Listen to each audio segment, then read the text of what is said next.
So moving on into a more complicated material, which we are going to make the gold material. So first of all, I will change the standard into a ray trace. This is the ray trace type to make up the gold material. So I will go to the diffuse color. So I just want to point out that there is a big difference between the standard and ray trace material. So this material is ray traced in nature. So I would go to the diffuse color and I will change the red color to 70, green into 40, and the blue I would have 0. I will click on OK. I would move on into specular highlights. I will specify the specular color or the lighting, the color of the reflection. So I'd click on the specular color. It's going to be 240. To be 215. So this is, click OK. So the specular level, I would increase it to 100. The glossiness 65.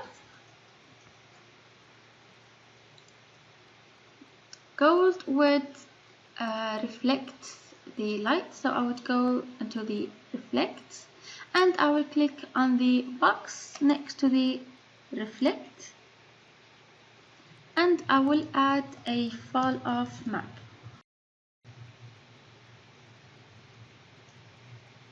Okay, so the fall off acts as a gradient in Photoshop.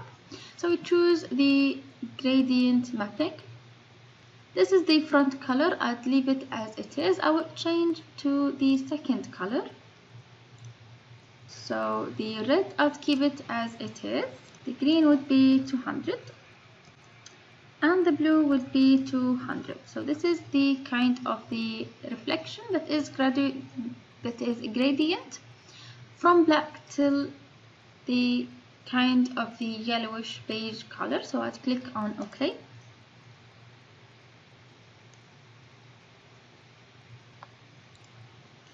I will set the fall off type into a Fresnel.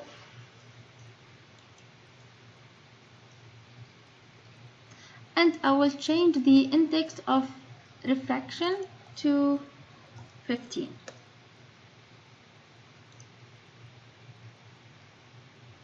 I would add a background to see how the gold actually appears. I will click and drag to the sphere. I will go back to the main ray trace parameter. I will click on show material in viewport. Okay, nothing happened. So in this case I would have a small rendering test.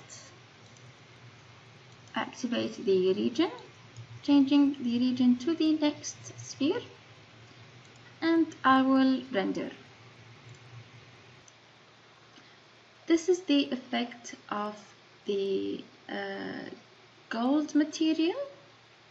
So in making material like steel, glass and gold, just don't rely on the viewport.